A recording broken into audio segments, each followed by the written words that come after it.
Je crois que on ne peut pas définir ça par une opposition, parce que vous avez dit vidéoclip. Effectivement, le clip, c'est plus fait pour la vidéo. Moi, je sais que je suis très spectateur. J'aime bien une émission comme Les Enfants du Rock, et je vois des choses que je trouve éblouissantes. Je ne sais pas si je les supporterai sur grand écran. C'est une chose à part. C'est une distraction sonore et visuelle différente du cinéma. L'erreur, c'est sans doute de vouloir appliquer ça au cinéma.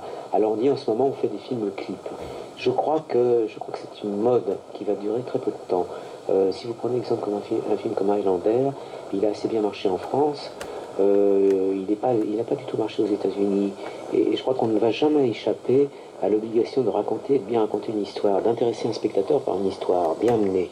Alors si on veut être trop rapide, si on veut simplement donner des signes, des significations, un peu comme un gigantesque film de pub, je crois qu'on se trompe. Ça, j'aurais envie de vous dire, on se donne rendez-vous dans 3 ans, dans 4 ans, on en reparlera, parce que vous voyez, les clips, c'est apparu à la fin des années 70, 80, les premiers, peut-être même 81, 82, et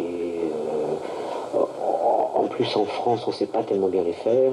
On voit surtout des films prestigieux qui sont des films américains, on fait des vidéoclips américains, vous voyez, je dis des films maintenant. Et il faut beaucoup de moyens, et c'est sans doute une erreur de vouloir appliquer ça au cinéma. Je crois qu'on est déformé par... enfin, on croit qu'on est déformé par la pub, mais la sanction, c'est public. Et je crois que jamais... on a pu voir au Festival de Cannes, finalement, les films qui plaisent sont des films qui racontent des histoires. Ce ne sont pas les moyens, des signes extérieurs. Il y a tout... Il peut y avoir tout un côté tape à l'œil, comme ça, de provocation visuelle.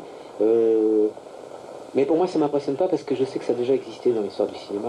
Quand vous avez une certaine culture cinématographique, si vous vous reportez à ce qu'on appelait l'avant-garde française, c'est-à-dire la fin du muet, dans les années 20 et 30, il y avait des gens comme Marcel L'Herbier, Germaine Dulac, René Clair, qui faisaient des films qui étaient des vidéoclips, mais c'est des films muets, encore qu'il y a des partitions sonores qui ont été écrites exprès. Mais c'est des films avec des sollicitations visuelles, des impacts, un impact visuel très... Et c'est un moment de l'histoire du cinéma, mais ça n'a pas empêché précisément qu'après le cinéma français des années 30-40, c'était un cinéma de narration. Alors, je crois qu'on est dans une période comme ça. Il y a un moment, une parenthèse, mais je pense pas qu'on va faire des films d'une autre façon. Jacques Rosier, vous payez votre place quand vous allez au cinéma? Oui. Et en l'occurrence, quels sont les derniers films que vous ayez vus, donc, puisque vous êtes un spectateur qui, quand vous allez au cinéma, fait de la démarche du spectateur traditionnel? Quels sont les 3 derniers films que vous ayez vus et le dernier film que vous ayez aimé? La question est double, parce que les derniers films que j'ai vus, c'était au Festival de Cannes, où j'étais, mais je peux pas dire que j'ai eu le temps de voir tous les films, le temps ou l'occasion, parce que c'est très difficile si on est à Cannes à la fois pour faire des contacts professionnels, on n'a pas forcément le temps d'aller chercher ses places. Parce que vous savez, il faut faire la queue, il faut passer, repasser, on dit bon, on n'a pas de place pour l'instant, mais repasser, ça se passe comme ça le Festival de Cannes, même si c'est incroyable, c'est comme ça. Donc j'ai pas vu à Cannes forcément le film que je voulais voir, j'ai pas vu le film de Scorsese, j'ai pas vu le film de Spielberg, j'ai pas vu le film de Cavalier. Donc j'ai vu un peu le hasard, j'avais envie de voir des images, voir des films, alors j'ai vu le film qui est le Grand Prix, La Mission, j'ai vu le film de Bondarchuk, j'ai vu le film de Woody Allen, que j'aime beaucoup, il a été présenté en compétition je crois, mais ça c'était pour moi un grand film, très grand film.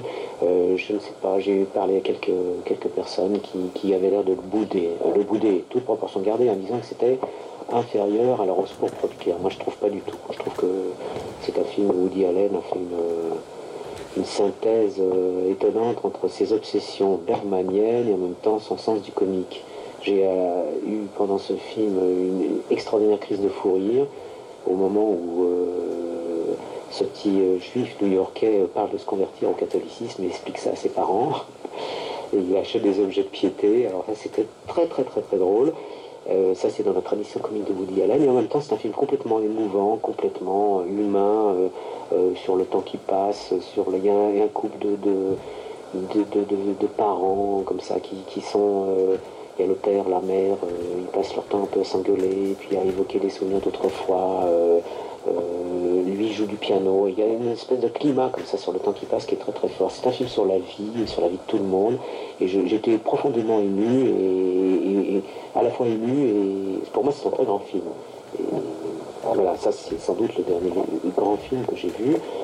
Auparavant, alors avant le Festival de Cannes à Paris, j'avais vu le film de John Huston, Un an des prédits, que j'aime beaucoup beaucoup aussi, c'est pour moi un grand film. Peut-être il y a un autre film qui m'a beaucoup plu que j'oublie pour l'instant. Je crois que la grande émotion à Cannes, c'était le film de Woody Allen. J'ai vu aussi un film qui est inédit en France, mais qui va sortir incessamment, avant qu'il sorte à la rentrée, je ne sais pas, c'est le film de Rick Guerra. C'est un film brésilien qui s'appelle l'Opéra do Malandro, qui veut dire l'opéra des gueux, l'opéra des voyous, qui est un dernier avatar peut-être de l'opéra de Katsu, mais avec une musique originale écrite par ce grand musicien brésilien qui est Chico Buarque. Et c'est un très beau film, c'est une comédie musicale complètement moderne avec la musique brésilienne superbe, et ça m'a énormément plu aussi. Mais vous voyez, c'est un peu, on peut dire qu'on fait son marché, c'est un peu le hasard du marché, comme disent les restaurants. On ne peut pas à Cannes voir tous les films, il y a peut-être on m'a signalé des films très bons et que j'ai pas vus, j'espère avoir l'occasion de les voir.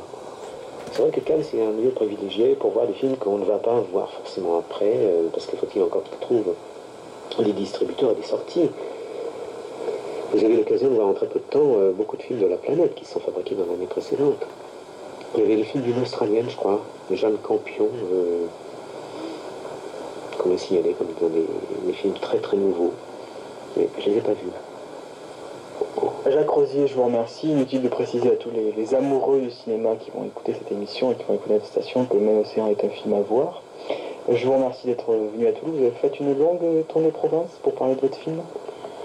Non, c'est par parenthèse. J'ai déjà été présenter le film à Nantes. Je me le devais puisque j'ai tourné à Nantes. Donc le film est sorti à Nantes en même temps que Paris. J'ai été le présenter à Saint-Étienne. Pas vraiment à Lyon, mais il y a eu un déjeuner avec la presse à Lyon. J'étais à Digne, j'ai été encore à Marseille, à FR3, vous voyez, alors comme ça, quand on me demande de venir, parfois je viens. On m'a demandé de venir à Toulouse. C'est une ville que je connais un peu, j'y ai quelques amis. D'une certaine façon, ça me faisait plaisir de venir le présenter ici. Je crois que c'est une ville qui peut accueillir particulièrement bien le film parce que le film renvoie des problèmes d'identité, le langage est important. Je pense que les Toulousains comprendront bien un des sens du film, justement sur une question de langue qui en aucun cas n'est une langue, je veux dire, une langue régionale, elle a son importance aussi, elle est aussi importante que la langue dominante. Jacques Rosier, merci, en espérant vous retrouver pour votre prochain film. Au revoir. Espérons que le prochain film, j'attendrai pas quelques années avant de le faire. Merci.